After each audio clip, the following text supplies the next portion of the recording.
ପିଲାମାନେ ଚାଲ ଆଜି ଆମେ ତୁମ ସାହିତ୍ୟ ବହିର ଗୋଟେ ବିଷୟଟା ଦେଖିବା। ବିଷୟ ନାଁ ହେଉଛି ଆଶରେ ଧରିବା ଜହ୍ନ। ତାହେଲେ ଜହ୍ନ କେଉଁଠି ଦେଖାଯାଏ? ଆମକୁ ହାତ ଟେକିଲେ କି କହିବ? ଜହ୍ନ କେଉଁଠି ଦେଖାଯାଏ?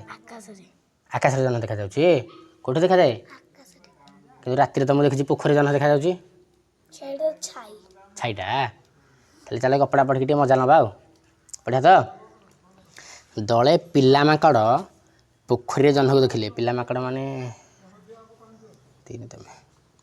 ଆକାଶର ଜହ୍ନକୁ ପାଣି ଭିତରେ ଦେଖି ମାଙ୍କଡ଼ମାନେ ଖୁସି କହିଲେ ନ ସରେ। ସେମାନଙ୍କ ଭିତରୁ ଜଣେ କହିଲା, ଆରେ ଦେଖରେ ପୋଖରୀ ଭିତରେ ଜହ୍ନ ଅଛି, ଚାଲ ତାକୁ ଧରିବା। ମନେକର ତୁମେ 3 ଜଣ ମାଙ୍କଡ଼ ହେଇଗଲ, ଆଉ 3ଟା ତୁମେ ଅଛ, ସେ ଧରିବେ।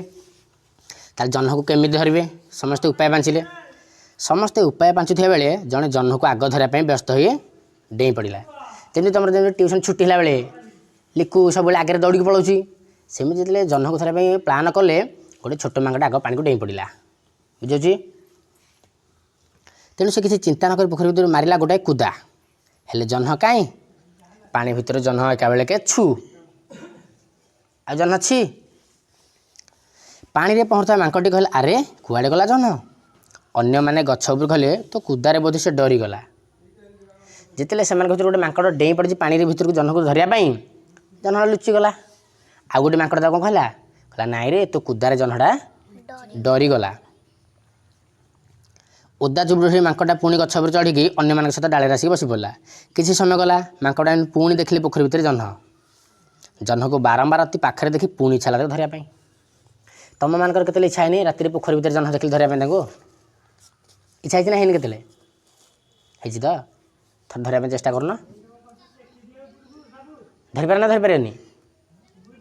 ହଉ, ଏଥର ସେମାନେ ଗୋଟେ ନୂଆ ଯୋଜନା କଲେ। ନା ଯୋଜନା କଲାବେଳେ ଟିକେ ଧୀରେ ଧୀରେ କଥା ହେଲେ। ଯେମିତି ତୁମେ ଯେତେବେଳେ ସ୍କୁଲରୁ ଠକିକି ଆସିବ, ସେ ସମୟରେ ଜୋରରେ କଥା ହେଇକି କେତେବେଳେ ଆସିବ କି? ଲୁଚି ଲୁଚି କଥା ହେବ, କାଳେ ସାର୍ ଶୁଣିଦେଲେ ତୁମକୁ ବାଡ଼େଇବେ। ବାସ୍, ଜହ୍ନ ସେଇ କଥା ଶୁଣିଦେବ ବୋଲିକି ସବୁ ଧୀରେ ଧୀରେ କଥା ହେଲେ। ସେମାନେ ସ୍ଥିର କଲେ ଜଣେ ଅନ୍ୟ ଜଣଙ୍କର ହାତକୁ ଧରିକି ଗଛର ତଳକୁ ଓହଳିବେ ଏବଂ ଚୁପଚାପ ଜହ୍ନକୁ ଧରି ପକାଇବେ। ଏହିପରି ଯୋଜନା କରି ସେମାନେ ଆରମ୍ଭ କରିଦେଲେ ଜହ୍ନ ଧରିବା କାମ। ଏତେବେଳେ ଯାଏ ବୁଢ଼ା ମାଙ୍କଡ଼ଟିଏ ଗଛରେ ଥାଇ ସବୁ କାମ ଦେଖୁଥାଏ।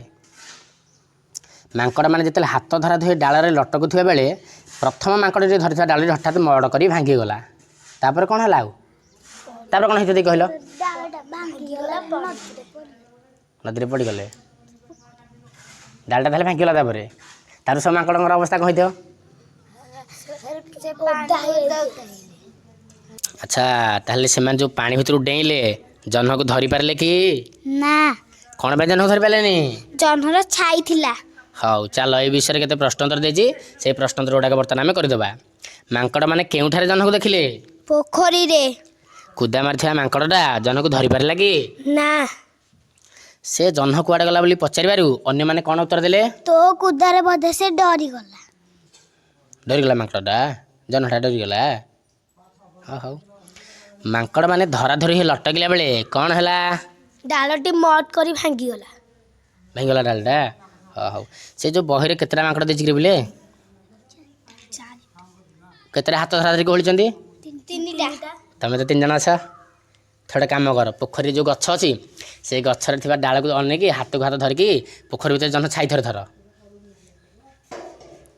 ଧରିପାରିବନି? କାଲି ଜହ୍ନ ଧରିକି ଆଣିକି ମୋତେ ଟ୍ୟୁସନରେ ଦେଖେଇବ। ଶୁଭୁଛି? ପ୍ରଥମ ଡାଳ ତୁ ଧରିବୁ, ଦ୍ୱିତୀୟ ଡାଳ ତୁ ଧରିବୁ, ତୃତୀୟ ଡାଳ ତୁ ଧରିବୁ। କ'ଣ କହୁଛ? ମାନେ ତାହେଲେ ଏଇ ବିଷୟଟାରେ ଆମେ ଜାଣିଲେ ଯେ ତୁମେ ଛୋଟ ହେଲେ ବି ଯଦି କୌଣସି ଜିନିଷ ତୁମ ମନରେ ଅଛି ଆଶା କରିକି କରିବା ପାଇଁ, ତାହେଲେ ବାରମ୍ବାର ଚେଷ୍ଟା କର ସେ ଜିନିଷଟାକୁ। ଯେମିତି ମାଙ୍କଡ଼ମାନଙ୍କର ଜହ୍ନ ଧରିବା ଚେଷ୍ଟା କ'ଣ ଥରେ ବିଫଳ ହେଲା ପରେ ବି ଆହୁରି ଥରେ ସେମାନଙ୍କ ଚେଷ୍ଟା କେମିତି ଜାରି ରଖିଥିଲା। ତୁମେମାନେ ସେମିତି ବି ପାଠଟାକୁ ଏମିତି ପଢ଼। ଯଦି ବି ଥରେ ପଢ଼ିଲେ ମନେ ରହୁନି, 2 ଥର ପଢ଼, 2 ଥର ପଢ଼, 3 ଥର ପଢ଼, 4 ଥର ପଢ଼, ମନ ରହିବା ପର୍ଯ୍ୟନ୍ତ ପଢ଼।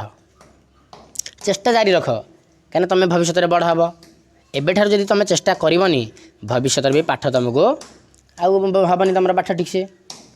ତୁମେ ପାଠ ପଢ଼ିବାଟା ବାରମ୍ବାର ଚେଷ୍ଟା କରିବ। ବୁଝିଯାଉଛି?